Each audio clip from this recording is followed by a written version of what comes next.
Good morning everyone. तर तुम्हा सर्वांचं स्वागत आहे परत एकदा आमच्या ज्ञानप्रबोधिनी या चॅनलमध्ये. तर मी आशा स्वयंसेविकांच्याशी निगडीत आज अतिशय उपयुक्त आणि अतिशय महत्त्वाचं व त्यांना महिना 1000 रुपयेपर्यंत मोबदला मिळवून देणारा असा HWCचा फॉर्म कसा भरायचा याबाबतचा व्हिडिओ घेऊन आलेले आहे. त्यामुळे ज्या काही आशा स्वयंसेविका असतील किंवा ज्या आशा आता हा व्हिडिओ बघत असतील व त्यांच्या इतर आशा मैत्रिणी जर हा व्हिडिओ बघायचा राहिलेल्या असतील तर त्यांनी देखील हा व्हिडिओ त्यांच्यापर्यंत नक्की पोहोचवावा. आणि आमच्या ज्ञानप्रबोधिनी या चॅनलला जर एखाद्या आशा स्वयंसेविका असेल तर तिने नक्की सबस्क्राईब करावं व तिच्याशी संबंधित व्यक्ती जरी असेल तर तिच्याबाबत म्हणजे आशा काय काम करतात वगैरे ते सगळं काही जाणून घ्यायचं असेल तर या लोकांनी आमच्या ज्ञानप्रबोधिनी या चॅनलला नक्की सबस्क्राईब करावं. कारण प्रत्येक इव्हेंटवरती किंवा प्रत्येक जे काही आशा कुठल्या हेडवरती काम करतात किंवा त्यांना लेटेस्टमध्ये कुठली कामं वगैरे करावी लागत आहेत किंवा आता सध्याचा अपडेट काय आहे या प्रत्येक टॉपिकवरती या चॅनलवरती व्हिडिओ बनवला जाणार आहे. त्यामुळे नक्की आमच्या ज्ञानप्रबोधिनी या यूट्यूब चॅनलला सबस्क्राईब करा. चला तर मग जरा हे वेळ न घालवता आपण सुरू करू आपला आजचा व्हिडिओ. तर बघा या ठिकाणी टेबल आशा 1 म्हणजे हा टेबल आशा 1 आहे तो बघा काय आहे SCHWC मार्च 2024 म्हणजे हा आताचा लेटेस्ट व्हिडिओ या महिन्याचं जे काही HWCचं फॉर्म वगैरे मी काही भरून CHO यांना जो काही सादर केला आहे तोच तुमच्यासमोर आता दाखवत आहे. त्यामुळे मधून स्किप करू नका कारण याचं प्रत्येक कॉलम वाईज प्रत्येक कॉलमचं इथं वर्णन मी तुम्हाला करून सांगणार आहे व कशा प्रकारे माहिती भरायची हे देखील समजून सांगणार आहे. बघा इथं काय लिहिलं आहे daily reporting format for team based intensive for ASHA म्हणजे ज्या काही SCच्या म्हणजे जे काही उपकेंद्र वगैरे असेल किंवा आरोग्य केंद्र असेल त्याच्या ज्या काही टोटल आशा असतील सर्व मिळून त्यांनी त्यांची जी काही टीम बेस्ड इंटेन्सिव्ह असेल त्याबाबतचा हा डेली रिपोर्टिंगचा फॉर्मॅट आहे व तो मी स्वतः एडिट केलेला आहे. त्यामुळे आता बघा खाली काय दिलेलं आहे आशा नेम.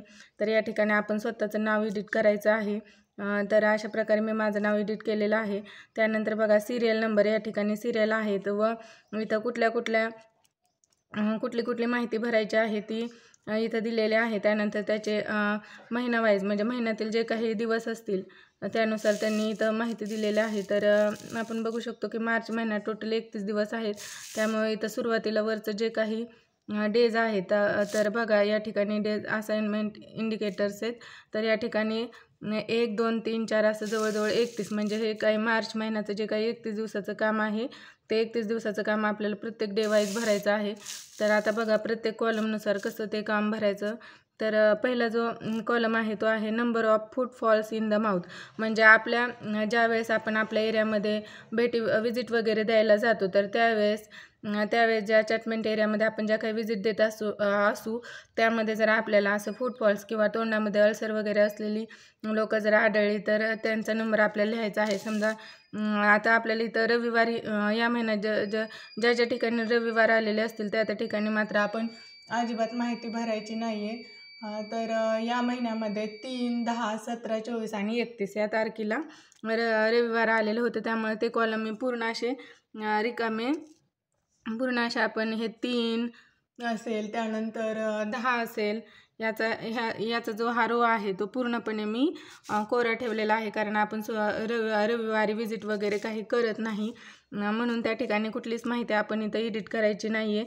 तर जर असे फुटफॉल्स वगैरे असलेले किंवा तोंडात अळसर वगैरे असलेले जर पेशंट आपल्याला आढळले तर ज्या डेटला ते पेशंट आढळले असतील त्या ठिकाणी आपण असं एक अशा प्रकारचं एडिट करू शकतो. टोटल या ठिकाणी अशा प्रकारे एक अशा मला 4 म्हणजे आमच्या ज्या सब सेंटरच्या सर्व आशा मिळून असतील त्या सर्वांनी मिळून या महिनाभरात त्यांना जवळजवळ 4 अल्सरचे किंवा तोंडामध्ये फुटफॉल्स वगैरे असलेले पेशंट सापडलेले आहेत. त्यामुळे तर टोटल आम्ही 4 लिहिलेला 4 असा आकडा भरलेला आहे. ज्या त्या तारखेला ज्या त्या विजिटच्या वेळेस सापडले त्या डेटच्या खाली आपण ती माहिती भरायची आहे.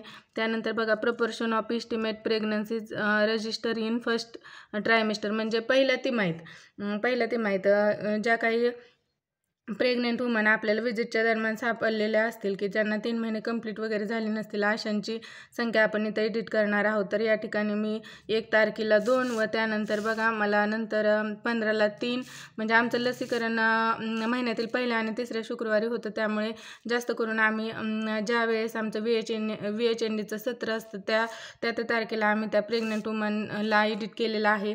व टोटल अशा प्रकारे इथं टोटल 4 आकडा झालेला.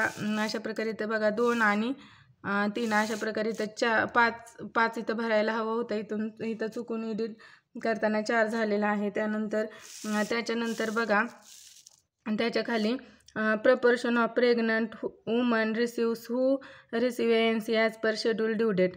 म्हणजे ज्या ANC म्हणजे ज्या काही आपल्या टोटल ANC असतील व त्या महिन्यात त्यांनी लस वगैरे काही घेतले असेल किंवा ज्या काही टोटल प्रेग्नंट वुमन असतील त्यांची संख्या आपण या ठिकाणी टाकणार आहोत की ज्या आपल्या VHND सत्राला हजर होत्या. तर या ठिकाणी मी 6 एडिट केलेलं आहे कारण आमचं लसीकरण महिन्यातून 2 वेळा लसीकरण सत्राचं आयोजन होतं. इथं 6 आणि त्यानंतर 15 दिवसांनी म्हणजे या ठिकाणी 7 अशा प्रकारे 6 आणि 7 जवळजवळ इथं 13. तर या ठिकाणी आपण काय करणार आहोत, या ठिकाणी आपण त्यांची टोटल शेवटी इथं एडिट करणार आहोत. अशा प्रकारे हे झाल्याच्या नंतर त्याच्या खालचं जर आपण बघितलं तर proportion of newborn who receive HbA1c service. तर जे काही HbA1c विजिट वगैरे आपण दिलेलं असतील तर जास्त करून आपण सोमवारी वगैरे HbA1cची विजिट देतो व दर 7 दिवसांनी ती विजिट असते. म्हणून ज्या काही आमच्या सर्व टोटल उपकेंद्राच्या आशा असतील त्यांनी मिळून 4 तारखेला 12 विजिट दिलेल्या आहेत. त्यानंतर त्याच विजिट पुढं 7 दिवसांनी कंटिन्यू होणार आहे. त्यामुळे मी इथं प्रत्येक 7 दिवसाच्या अंतराने 12 अशी संख्या टाकलेली आहे व टोटल 48 विजिट या महिन्यामध्ये झालेल्या आहेत.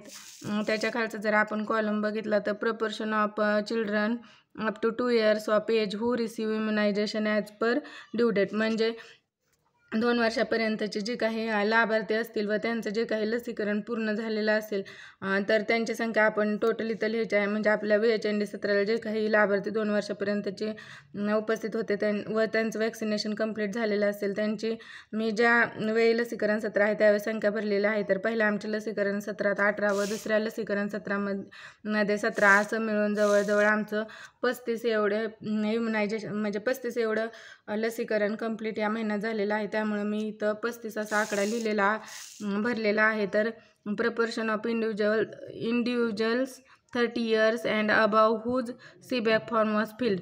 म्हणजे आपल्या भागातील सीबॅक फॉर्म 30 वर्षाच्या वरचे जेवढे व्यक्ती असतील त्यांचा जितक्या आपण सीबॅक फॉर्म भरले असतील तर हा फॉर्म कसा भरायचा याबाबतचा देखील व्हिडिओ या चॅनलवरती उपलब्ध आहे. तो देखील तुम्हाला अतिशय उपयुक्त ठरू शकतो कारण यासाठी प्रत्येक फॉर्मसाठी आपल्याला 10 रुपये एवढा मोबदला मिळणार आहे. तर त्यांची संख्या 30 वर्षाच्या वरचे जेवढे काही आपण सीबॅक फॉर्म या महिन्यात भरलेले असतील म्हणजे टोटल आमच्या उपकेंद्राच्या आशांचा मी हा आकडा भरलेला आहे.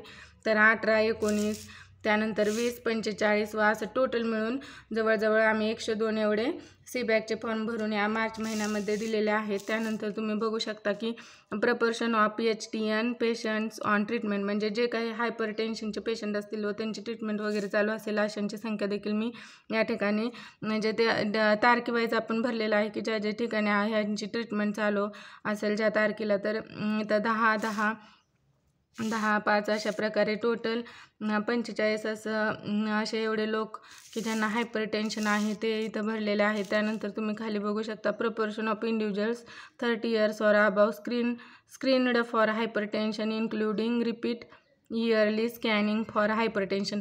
म्हणजे 30 वर्षाच्या वरील जे काही पेशंट असतील व त्यांना हाय BPचा त्रास असेल व त्यांना स्क्रीनिंगसाठी पाठवलेला असेल त्यांची संख्या आपण या ठिकाणी भरणार आहोत. तर इथं 5, 4 अशा प्रकारचे पेशंट आमच्या टोटल उपकेंद्राचे 7, 2 अशा प्रकारचे होते. म्हणून टोटल आम्ही 21 एवढा आकडा भरलेला आहे. आणि त्यानंतर खाली बघू शकता की proportion of patient with diabetes on treatment म्हणजे ज्यांना शुगर वगैरे आहे अशांची संख्या देखील व त्यांची ट्रीटमेंट चालू आहे या महिन्यात अशांची संख्या आपण या ठिकाणी भरणार आहोत. तर ज्या तारखेच्या खाली आपण भरायचे आहे फक्त सुट्टी दिवशी मात्र या ठिकाणी संख्या एडिट करायची नाही. 2, 5, 2, 1, 2 अशा प्रकारे 12 वगैरे संख्या टोटल ज्या काही आशा असतील त्यांची सर्वांची मिळून या ठिकाणी भरलेल्या आहे. Proportion of cases referred for TB screening. आता जे काही आपण स्पुटम सॅम्पल वगैरे कलेक्ट करतो, त्यातून जर संशयित रुग्ण वगैरे आढळला तर त्यांना स्क्रीनिंगसाठी पाठवलेली संख्या या ठिकाणी 3-1 अशा प्रकारे आपण एडिट केलेलं आहे. जवळजवळ आमचे 6 पेशंट त्या महिन्यामध्ये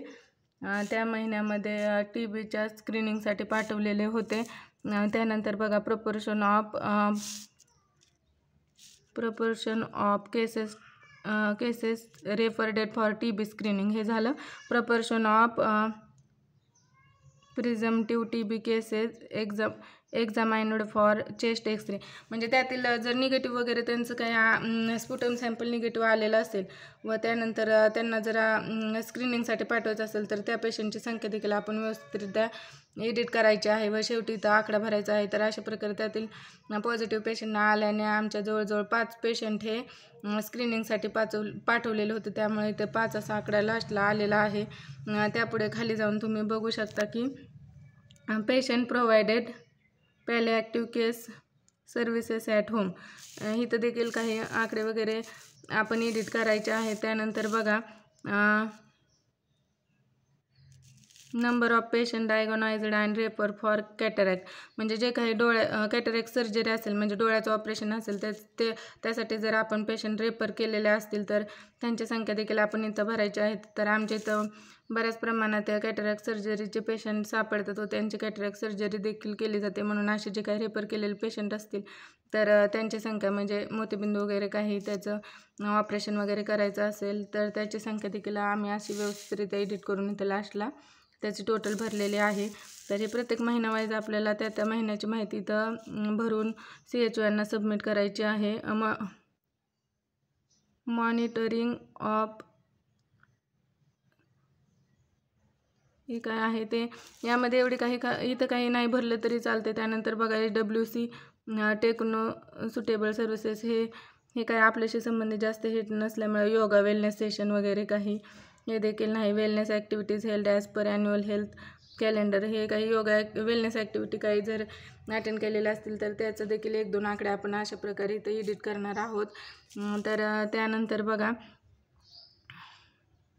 monthly JAS meeting health with maximum 60% of the members, तर अशा प्रकारची मीटिंग महिन्यातून एखाद्या वेळेस भरवली जाते. तर तेच देखील आपण ज्या तारखेला ती मीटिंग भरवलेली असेल ती तारीख इथं या ठिकाणी भरू शकतो त्या तारखेला.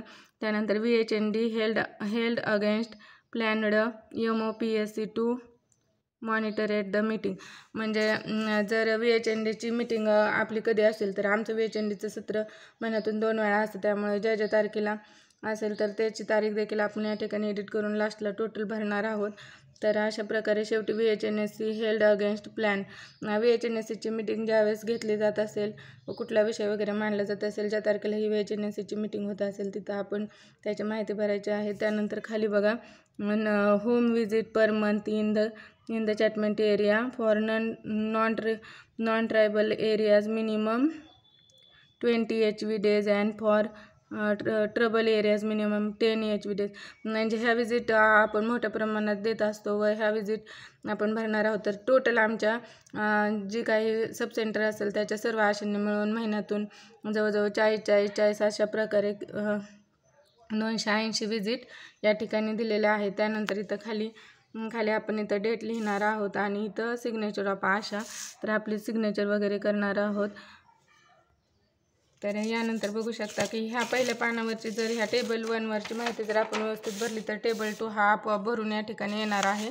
त्यानंतर हा टेबल 3 आहे तो मात्र आपण इथं एडिट करायचा आहे. या टेबल 3 मध्ये बघा team based intensive for Asha SC HWC, इथं आपण डिस्ट्रिक्ट तालुका PSC वगैरे आणि सब सेंटरचं नाव आणि MOचं नाव वगैरे एडिट करणार आहोत. त्यानंतर आपल्या ज्या काही आपलं म्हणजे सब सेंटरच्या किंवा आरोग्य केंद्राच्या आशा वगैरे असतील त्यांची सगळ्यांची नाव इथे एडिट करून त्यांचं सब सेंटरचं नाव एडिट करून त्यांनी महिन्यातील किती दिवस काम केलेलं आहे ते त्यांचं जे काही सॅलरीचं इंटेन्सिव्ह आलेलं असेल ते आपण या ठिकाणी व्यवस्थितरित्या भरणार आहोत.